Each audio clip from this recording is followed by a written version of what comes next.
जैसे ही चमचमाती हुई फॉर्च्यूनर कार गांव के अंदर घुसती है तो गांव के बच्चे उस कार के पीछे दौड़ने लगते हैं। गांव के दूसरे लोग भी अब इस बारे में बात करते हैं कि इस फॉर्च्यूनर कार का मालिक हमारे गांव में किससे मिलने आया है। वो लोग भी ये जानने के लिए उस कार के पीछे पीछे चलने लगते हैं। कार सीधे जाकर एक घर के सामने रुकती है। उस कार में से एक नौजवान निकलता है जिसने बहुत ही अच्छे कपड़े पहने हुए थे और गले में एक मोटी सी सोने की चैन भी थी। वो बिना रुके सीधे एक घर की तरफ बढ़ता है जो घर देखने में काफी पुराना लग रहा था। दीवारों से प्लास्टर भी टूटे हुए थे और गेट भी काफी पुराना टूटा हुआ था। वो बिना रुके उस घर के दरवाजे को खोलता है और अंदर चला जाता है। अंदर एक बुढ़िया बैठी थी जो सही से देख नहीं पाती थी। वो जाता है, उस बुढ़िया के पैर पकड़ता है और फूट फूट के रोने लगता है। ये नजारा आसपास के गांव के लोग सब देख रहे थे। वो कहता है कि आपने मेरी जीवन बदल दिया और आप ही की वजह से आज मैं जो कुछ हूं सिर्फ आपके आशीर्वाद से मैं बना हूं। आखिर कौन था वो नौजवान जो उस गरीब बुढ़िया के पैर पकड़ कर रो रहा था, और कौन थी वो बुढ़िया जो उससे पूछ रही थी कि बेटा तुम कौन हो और मैंने कैसे तुम्हारी जिंदगी बदल दी। नमस्कार दोस्तों, आज आप देख रहे हैं एक सच्ची कहानी। ये कहानी आपको दिल को छू जाएगी, आप इसे पूरा जरूर देखें। ये एक सच्ची कहानी है जो कि उत्तर प्रदेश के झांसी से करीब 20 किलोमीटर दूर एक गांव पड़ता है, चांदपुर। ये कहानी वहां की है। कहानी शुरू करने से पहले मेरी आपसे रिक्वेस्ट रहेगी कि आप हमारी इस वीडियो को लाइक करके हमारे चैनल को सब्सक्राइब जरूर कर लें, और अगर आपको वीडियो अच्छी लगे तो कमेंट्स बॉक्स में जरूर बताएं और साथ ही बताएं कि आपका नाम क्या है और आप किस शहर से हैं। अजय कुमार अपनी पत्नी दया के साथ चांदपुर गांव में रहा करता था। वो डेली मजदूरी करता था और मजदूर से जो भी उसकी कमाई होती थी वही वो लोग खा लिया करते थे। ऐसे ही दिन बीत रहे थे और उनका जीवन में कोई ऐसा दुख नहीं था। लेकिन अक्सर उन लोगों को एक कमी हमेशा खलती थी कि शादी के करीब 5 साल हो गए लेकिन उनके परिवार में कोई बच्चा नहीं है। इसलिए वो अक्सर सभी जगह जाते और वहां पे मन्नतें मांगते। कोई भी उन्हें कहीं भी बता देता, वो लोग वहां पहुंच जाते और वहां जाके वो मन्नतें मांगते। लेकिन बहुत मन्नतें मांगने के बाद भी उनके घर कोई बच्चा नहीं हुआ। ऐसे ही दिन बीत रहे थे कि एक दिन अचानक खाना खाते हुए वो देखता है कि उसकी पत्नी दया बेहोश होकर नीचे गिर गई है। वो उसे उठाता है और फौरन हॉस्पिटल लेकर पहुंचता है। गांव में ही एक छोटा सा हॉस्पिटल होता था। वहां पर डॉक्टर उसका चेकअप करता है, उसके पति को बुलाता है। पति घबरा जाता है कि ना जाने क्या होगा। इसके बाद डॉक्टर कहता है कि घबराने की कोई बात नहीं है, बल्कि ऐसा है कि शायद तुम्हारी मन्नतें कबूल हो गई। तुम्हारी पत्नी गर्भवती है और ये 1 महीने का गर्भ से है। ये सुनने के बाद वो बहुत खुश होता है और फिर वो फ्यूचर के अपने भविष्य के सपने सजोने लगते हैं। इधर अजय अब रात दिन मेहनत करने लगा था कि अपने होने वाले बच्चे का भविष्य वो एक मेहनत मजदूरी की तरह नहीं चाहता था रहे। वो चाहता था कि वो एक अच्छी जीवन जिए, इसलिए वो दिन रात मेहनत करता। वहीं दया भी अब घर में छोटे मोटे काम करना शुरू कर देती है। ऐसे ही दिन बीत रहे थे और डिलीवरी का समय नजदीक आ रहा था। अजय अपनी बहन को बुलाता है और अपनी पत्नी दया के साथ छोड़ देता है। कहता है कि इस टाइम तुम इसका ख्याल रखो क्योंकि मुझे मजदूरी पर जाना होता है। एक दिन अजय अपनी मजदूरी पर जाता है और इधर दया की तबीयत खराब होने लगती है। उसकी बहन इसे हॉस्पिटल लेके पहुंचती है और डिलीवरी का टाइम आ जाता है। उधर अजय अपनी मजदूरी कर रहा था, इधर दया एक प्यारे से बच्चे को जन्म देती है जो कि एक लड़का होता है। यह सुनने के बाद उसकी बुआ और माँ बहुत खुश होते हैं कि हमारे यहाँ पर एक बेटा पैदा हुआ है। अब यह खबर गांव के लोग जल्दी से उसके पति अजय को भिजवा देते हैं। अजय को यह खबर सुनने के बाद अजय बहुत खुश होता है और वो अपनी मजदूरी को बीच में ही छोड़ के हॉस्पिटल की तरफ बढ़ पड़ता है। वो जल्दी से मिठाई का डब्बा लेता है और खुशी खुशी दौड़ के उस हॉस्पिटल की तरफ जा ही रहा था कि तभी हड़बड़ाहट में वो एक गाड़ी से टकरा जाता है और रोड एक्सीडेंट में तभी उसकी मृत्यु हो जाती है। ये दुखद खबर सुनने के बाद पूरे गांव में मातम सा पसरस जाता है, क्योंकि किसी ने नहीं सोचा था कि इतने खुशी के क्षणों में ऐसा कुछ होगा। आखिरकार उसकी पत्नी को भी बताया जाता है। पत्नी भी बहुत दुखी होती है, लेकिन उसे समझाया जाता है कि इस बच्चे का सिवा तुम्हारा कोई भी नहीं है, इसलिए तुम्हें अपने आप को संभालना होगा। कुछ दिनों के बाद उसकी बुआ बोलती है कि तुम ये बच्चा मुझे दे दो क्योंकि अब तुम इसकी देखरेख नहीं कर पाओगी और हम लोग इसकी अच्छे से देखरेख कर देंगे। लेकिन जो उस बच्चे की माँ होती है दया, वो इस चीज़ के लिए तैयार नहीं होती और कहती है कि मैं कुछ भी करूंगी, मेहनत करूंगी, कैसे भी करूंगी। इसके पिता का सपना था कि इसे एक बड़ा आदमी बनाना है और ये मैं अपने बल पे ही करूंगी और इसे हमेशा अपने साथ ही रखूंगी, क्योंकि इसके सिवा अब मेरे जीवन में बचा ही कौन है। ऐसे ही दिन बीतते चले जाते हैं, वो बच्चा बड़ा होने लगता है। इधर दया लोगों के घरों में मेहनत मजदूरी करती, साफ सफाई, जो भी काम मिल जाता वो हर काम वो करती थी और साथ ही अपने छोटे से बच्चे को भी साथ रखती। वो उसे लिखा रही थी, पढ़ा भी रही थी स्कूल में और रात दिन मेहनत कर रहे थे। इधर बच्चा थोड़ा सा शैतान ज्यादा हो गया था और वो जो गांव के दूसरे बच्चे उनके साथ अक्सर इधर उधर भागता रहता था। दया अक्सर उसको समझाती और डांटती भी, लेकिन उस पर कोई असर नहीं होता था। ऐसे ही करते करते वो लड़का अब बड़ा हो गया था। इस बच्चे का नाम था अरुण। अरुण करीब अब 15 साल का हो चुका था। इधर उसकी माँ अब उसे फ्री छोड़ देती थी, लेकिन उसे ये पता नहीं था कि बच्चा उनका किस संगत में रह रहा है। एक दिन दया देखती है कि अरुण अपने दोस्तों के साथ शराब पीकर आया है। ये देखने के बाद दया को बहुत गुस्सा आता है और वो उसे बहुत मारती पीटती है। कहती है कि मैं तुझे बचपन से समझाती आ रही हूँ कि बुरी चीजें छोड़ दे और बुरे लोगों का साथ छोड़ दे, तेरे समझ में नहीं आता। तेरे पिताजी का भी एक सपना था कि तेरे लिए कुछ करें और तेरा भविष्य सिक्योर हो, लेकिन शराब और इस तरीके के लोगों के साथ रहकर तेरा क्या होगा। ये कर सुनने के बाद अरुण को बहुत गुस्सा आता है, क्योंकि अब उसे टोका टाकी भी बिल्कुल पसंद नहीं थी। ऊपर से उसकी माँ उसे बहुत डांटती भी है और उसे पीट भी देती है। इसके बाद अरुण जाता है और एक कोने में खाट पे जाके लेट जाता है। वो रोता रहता है। उसके बाद माँ उसे खाने के लिए बुलाती है, वो खाने के लिए भी नहीं आता। इसके बाद माँ आखिर माँ ही होती है, वो खुद ही खाना लेती है और उसके पास जाती है। उसे समझाती है कि बेटा मुझे माफ़ कर दे, मैंने तेरे साथ गलत किया, लेकिन मैं तेरे भविष्य के लिए सोच रही हूँ, मैं सब कुछ तेरे भले के लिए बता रही हूँ। वहीं दूसरी तरफ अरुण पे इन बातों का कोई असर नहीं हो रहा था। माँ खाना खिलाना भी चाहती थी अपने हाथों से, लेकिन अरुण खाना नहीं खाता। ऐसे ही करके अगला दिन आ जाता है। माँ बोलती है कि मैं मजदूरी के लिए जा रही हूँ, तू अपना ख्याल रखियो। इधर माँ के जाते ही अरुण क्या करता है, घर से अपने जो भी कपड़े होते हैं वो लेता है और उनको एक गांठ सी बनाता है और अपने घर से निकल पड़ता है और वहां से सीधा हाईवे की तरफ को चल देता है। हाईवे गांव से करीब 6 किलोमीटर दूर था। अब वो पैदल ही वहां की तरफ को चले जा रहा था और इधर उसकी माँ वापस आती है और देखती है कि अरुण घर पर नहीं है। वो अरुण को ढूंढने लगती है, लेकिन आसपास में अरुण का कोई पता नहीं चलता। उधर लगातार 6 किलोमीटर चलने के बाद करीब शाम का टाइम हो जाता है और अरुण हाईवे पर पहुंच जाता है। वहां खड़े होकर वो आती जाती गाड़ियों से लिफ्ट मांगने लगता है। इसी बीच में एक गाड़ी रुकती है जो कि एक ट्रक था। वो उसे उसमें बिठा लेता है और पूछता है कि कहाँ जाना है। अरुण कहता है कि मुझे शहर तक जाना है, आप मुझे शहर छोड़ दो। इसके बाद वो उसमें बैठ के वहां से चला जाता है। करीब रात का सफर पूरा करने के बाद सुबह वो लोग एक जगह पहुंचते हैं। अरुण वहां उतर जाता है और फिर आगे बढ़ जाता है। अब अरुण यहाँ पर अपने कुछ खाने के लिए ढूंढने लगता है। उसके पास इस टाइम इतने पैसे भी नहीं थे कि वो कुछ खाने के लिए खरीद सके, इसलिए वो एक होटल के पास जाता है और वहां पर बोलता है कि मुझे कुछ काम हो तो बता दो, मैं कुछ काम करना चाहता हूँ। ये देखकर होटल मालिक पूछता है कि पहले तो तुम ये बताओ कि तुम्हारी आयु कितनी है। वो अपनी उम्र बताता है कि मेरी करीब 15 साल है। ये सुनने के बाद होटल का जो मैनेजर होता है वो कहता है कि नहीं, मैं तुम्हें काम के लिए नहीं रख सकता भाई, 15 साल के हो, इस पे केस बन सकता है। वो कहता है कि मैं बहुत भूखा हूँ, मुझे खाना चाहिए, मुझे इसके बदले कुछ भी काम करा लो, मैं सारे काम कर दूंगा, होटल के बर्तन हो, साफ सफाई हो, जो आप बोलोगे वो कर दूंगा, लेकिन मुझे कुछ खाने को दे दो। होटल मैनेजर जो था वो बहुत समझदार था। वो उसे ले जाता है, अंदर बिठाता है और उसे खाने के लिए जो होटल में बचा हुआ खाना होता था वो दे देता है। अरुण उन सब खाने को खाता है। उसके बाद होटल मालिक से कहता है कि मालिक मुझे बताइए, कुछ काम हो तो मैं करना चाहता हूँ।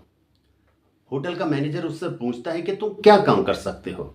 वो कहता है कि जो आप कहोगे मैं सारे होटल का हर काम कर दूंगा। इसके बाद मैनेजर सोचता है कि क्यों ना ये फ्री का मुझे एक नौकर मिल जाएगा, इससे काम करा लेता हूँ और मैं इसे ये भी नहीं दिखाऊंगा कि ये मेरे यहाँ पे काम करता है। इसके बाद वो उसको बर्तन धोने का काम दे देता है। अरुण वहां बैठ के बर्तन धोने लगता है। ऐसे ही वो रोज काम करता और इसके बदले जो होटल का मैनेजर था वो उसे खाने के लिए दे देता। वो काम बहुत अच्छे से कर रहा था और मेहनत और लगन से कर रहा था। ये बात लगातार मैनेजर देख रहा था और उसे बहुत अच्छा लगता है कि ये लड़का तो बहुत काम का है, मतलब इसे मैं पैसे भी नहीं देता, थोड़ा सा खाना देता हूँ, मेरे लिए इतना कुछ कर देता है। इसके बाद मैनेजर बोलता है कि ठीक है, अब मैं तुझे अपने यहाँ पर काम पर रख लेता हूँ और तुझे साथ में ना सिर्फ खाना दूंगा बल्कि तुझे कुछ पैसे भी दिया करूंगा। इसके बाद वो अब दूसरे कामों में भी लग जाता है। होटल के चाहे सब्जी काटना हो और या बर्तन धोना हो या दूसरे जो भी काम हो, कई बार तो अब वो धीरे धीरे होटल पे खाना भी सर्व करने लगा था, ऑर्डर भी लेता, लोगों को बहुत अच्छी तरीके से डील करता। उसका ये काम देखने के बाद मैनेजर को विश्वास नहीं होता कि एक 15 साल का लड़का इतना होशियार कैसे हो सकता है कि वो कस्टमर को भी इतने अच्छे से डील कर रहा। उसकी बढ़ती हुई सेल अब धीरे धीरे होटल तरक्की करने लगता है। उधर अरुण भी अब बहुत खुश था और वो अपना पहले की सब बातें भूल चुका था और वो वहां पर रह के अब धीरे धीरे सब चीजें सीखने लगा था। ऐसे ही दिन बीतते जाते हैं और करीब अब 18 साल का वो हो जाता है और 3 साल गुजर चुके थे। मैनेजर कहता है कि तुम अब 18 साल के हो गए हो, अब तुम कोई भी काम कर सकते हो होटल के अंदर, अब हमें तुम्हें कोई टेंशन नहीं है। इसलिए वो अक्सर उसको गले पे भी बिठा देता और दूसरे कस्टमर से बात करना, उनकी कंप्लेंट लेना जैसी चीजें भी वो उसको अब देने लगा था। अब अरुण इन सब कामों को भी बहुत परफेक्टली करता है। कुल मिला के होटल का अब A to Z काम, कैश से लेके साफ सफाई तक सब कुछ अरुण अपने बेस पर अकेले संभाल लिया करता था। मैनेजर बहुत खुश था। अब मैनेजर कहता है कि तुम बड़े हो और तुम इंडिपेंडेंटली सब चीजों को संभाल सकते हो, कोई प्रॉब्लम्स होगी तो तुम फ्रंट पे आकर उसको डील कर सकते हो, किसी भी कस्टमर से खुद बात कर सकते हो। मैं कुछ दिन के लिए छुट्टी पर जा रहा हूं, इस बीच ये होटल पूरा तुम्हें ही संभालना होगा। इसके बाद वो वहां से चला जाता है और इधर अरुण पूरे होटल को खुद ही संभालता है। वो खुद ही कैश का काम करता है, खुद ही कस्टमर्स को खाना सर्व करता है, वो खुद ही किचन का काम देखता है। और ऐसे 3-4 दिन के बाद जब होटल का मैनेजर वापस आता है और वो देखता है कि काम सारे बहुत अच्छे करे, अब वो पूरी तरीके से निश्चिंत हो जाता है कि अरुण सारे काम बहुत अच्छे से संभाल लेगा। ऐसे ही 6 महीने गुजर जाते हैं और होटल का जो मैनेजर था वो अक्सर इधर उधर जाने लगता है। एक दिन होटल का मैनेजर छुट्टी पर गया हुआ था, पीछे एक कस्टमर आता है और कहता है कि मुझे बढ़िया सा खाना खिलाओ। अरुण उसको खुद डील करता है और उसे कुछ खाने देता है। खाना खाते हुए वो कस्टमर देखता है कि उसके अंदर एक बाल निकल आया है। वो चिल्लाता है और अरुण से पूछता है कि इस तरीके का खाना तुम देते हो, लेकिन वो देखता है कि अरुण उस सिचुएशन को बहुत अच्छी तरीके से डील कर रहा है। कस्टमर ये देख के बहुत ज्यादा सरप्राइज होता है, लेकिन कस्टमर जानबूझ के फिर भी उस पर चिल्लाए जा रहा था कि वो कहां तक उसको कन्विंस कर सकता है। लेकिन अरुण दूसरी तरफ उसके हर सवाल का बहुत ही अच्छा जवाब दे रहा था और कस्टमर अपने आप को असहज महसूस कर रहा था। लगातार इस तरीके की बातें सुनने के बाद होटल के जो दूसरे वर्कर थे वो भी आसपास में इकट्ठे हो जाते हैं, लेकिन उनमें से कुछ बहुत ज्यादा पुराने वर्कर थे जो उस कस्टमर को पहचान जाते हैं। तभी कस्टमर उनको इशारा करता है चुप रहने का, वो फिर चुप हो जाते हैं। इसके बाद कस्टमर उससे पूछता है कि तुम कौन हो, लेकिन तुम यहाँ के मैनेजर तो नहीं हो। अरुण अपनी सारी चाल बात बताता है कि नहीं, मैं मैनेजर नहीं हूँ और उनके एब्सेंट में मैं ही हैंडल करता हूँ। तब वो बताते हैं कि मैं इस होटल का मालिक हूँ और आज मैं देखने आया था कि यहाँ पर काम किस तरीके से हो रहा है, क्योंकि काफ़ी टाइम से यहाँ की सेल बहुत अच्छी जा रही थी। मुझे ये देख के बहुत अच्छा लगा कि तुम न सिर्फ काम अच्छा करते हो बल्कि सिचुएशंस को भी बहुत अच्छे से डील करते हो। अगर तुम चाहो तो मेरा एक दूसरा होटल है, वहां पर काफी प्रॉब्लम चल रही है, सेल भी अच्छी नहीं हो रही और वर्कर भी अच्छे से काम नहीं कर रहे, तो तुम वहां मैनेजर बन के जाओ और उस काम को संभालो। ये सुनने के बाद अरुण बहुत खुश होता है, कहता है कि अगर ऐसा होगा तो मेरे लिए बहुत बेस्ट है। इसके बाद अगले दिन अरुण को दूसरे होटल भेज दिया जाता है। अरुण दूसरे होटल जाता है और वहां पे जाकर फिर से वो कामकाज संभाल लेता है। अब वो पूरी तरीके से एज ए मैनेजर वहां पर होटल मैनेजर काम कर रहा था। वो किचन में जाता है, चीजें देखता है, कुछ सुधार करता है, धीरे धीरे उस होटल की सेल बढ़ने लगती है। ये बात होटल मैनेजर को बहुत अच्छी लगती है। होटल मैनेजर अब उसे अपने घर बुलाता है और कहता है कि पहले क्वार्टर, दूसरा क्वार्टर, तीसरा क्वार्टर लगातार हमारे ग्रोथ रही है। तुमने बहुत अच्छा काम किया है और हम तुम्हारी बातों से बहुत खुश हैं। फिर उसके बाद उसकी वाइफ आती है और वो भी अरुण से मिलकर बहुत खुश होती हैं। अरुण उन सबसे बहुत अच्छे से बात करता है और उनकी बातें और अरुण की बातों से वो इतने इम्प्रेस होते हैं कि वो कहते हैं कि बेटा तुम रोज़ हमारे पास आया करो, तुम्हारी बातें हमें बहुत अच्छी लगती हैं और तुम बहुत ही अच्छे लड़के हो। इसके बाद डेली अरुण आया करता था। फिर होटल का मालिक और उसकी वाइफ दोनों अरुण से बैठ के ढेरों बातें किया करते थे। दरअसल दोस्तों, जो होटल का मालिक था उसकी कोई औलाद नहीं थी। शादी के करीब 30 साल के बाद भी वो बे औलाद थे। इसलिए वो अरुण को देखते थे, अरुण बहुत अच्छी बात करता था, तो वो अरुण को अपने बेटे की तरह समझते थे और उनसे बात करके उन्हें बहुत अच्छा लगता था। वो अरुण से कहते हैं कि अरुण, तुम चाहो तो हमारे साथ रह सकते हो, हमें बहुत अच्छा लगेगा, क्योंकि तुम अकेले रहते हो तो इसमें कोई बुराई नहीं है। अरुण भी इस बात के लिए एग्री कर जाता है कि वो एक छोटे से घर से निकल के इतने बड़े घर में आएगा तो उससे क्या बुराई है, और उसके बाद वो साथ में रहने लगता है। धीरे धीरे अरुण अब सारे काम संभाल लेता है और होटल का मालिक सभी होटल्स की जिम्मेदारी है अब अकेले अरुण के कांधों पर दे देता है। अरुण सभी कामों को बहुत अच्छे से हैंडल कर रहा था। अब धीरे धीरे अरुण सारे काम को संभाल लेता है। उसके कामों से वो बहुत खुश होते हैं। दिन में वो काम संभालता था और रात को वो उन दोनों की सेवा किया करता था। इस चीज से बहुत ज्यादा वो लोग खुश होते हैं और तय करते हैं कि हम इसे लीगली अपना बेटा अडॉप्ट कर लेते हैं और अपनी जो भी संपत्ति है सब कुछ इसके नाम कर देंगे। और इसके बाद वो अरुण से बात करते हैं और कहते हैं कि हम तुम्हें अपना बेटा बनाना चाहते हैं। अरुण भी इस चीज के लिए एग्री होता है और वो उसको अपना बेटा अडॉप्ट कर लेते हैं। इसी बीच होटल के मालिक की जो वाइफ थी वो बीमार हो जाती है और अचानक ही उसकी मृत्यु हो जाती है। इधर होटल का मालिक बिल्कुल अकेला पड़ जाता है। वो काफी दुखी होता है, लेकिन अरुण उसे अकेलापन महसूस नहीं होने देता।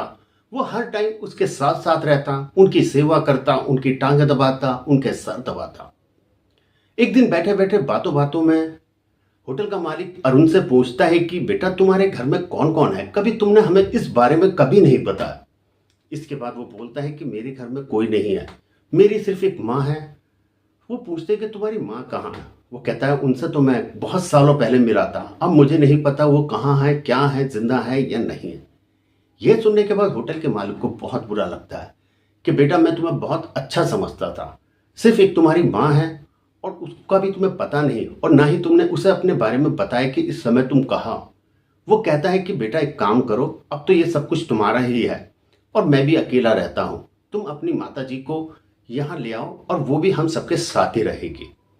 लेकिन अरुण कहता है कि मैं इतने टाइम के बाद कैसे जाऊँगा। मालिक कहता है कि वो माँ का घर है, उसमें समय की कोई बात नहीं होती, कभी भी जा सकते हो और कल सुबह सबसे पहला काम तुम्हें यही करना है और इसके बाद ही तुम्हें इस घर में वापस आना है।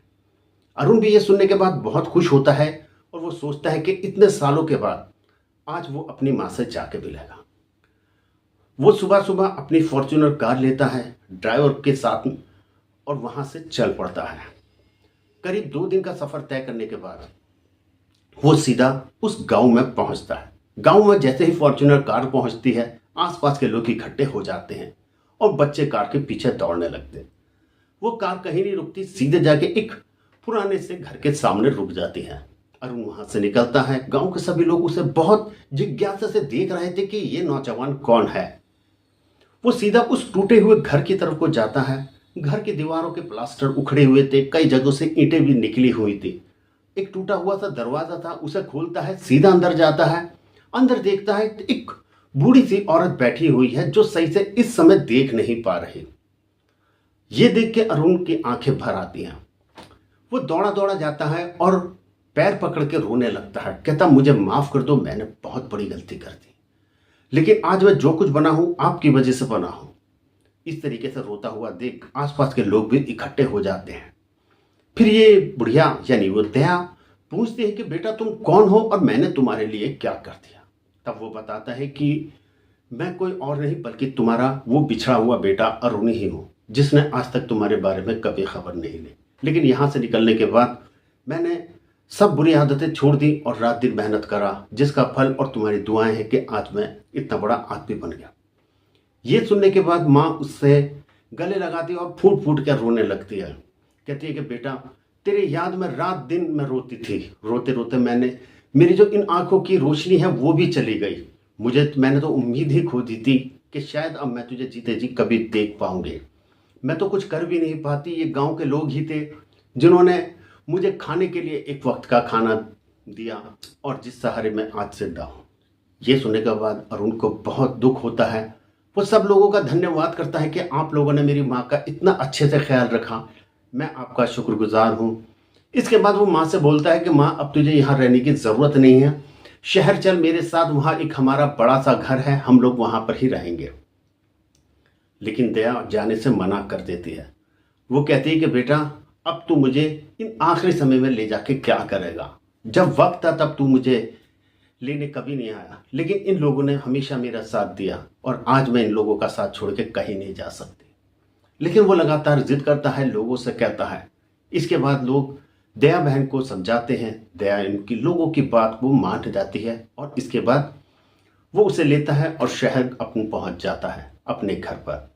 वहाँ पर जो होटल का मालिक था, सेठ, वो उसकी माँ के पैर छूता है। कहता है कि माता जी, आपका बेटा बहुत अच्छा है, इसे मैंने अपना बेटा बनाया है और मैं चाहता हूँ माता जी आप भी अब हमारे साथ हमेशा ऐसे ही रहें। इस घर में एक बड़े का आशीर्वाद रहेगा और आपका बेटा भी हमारे साथ रहेगा और हम लोग ऐसे ही खुशी हंसी रहेंगे।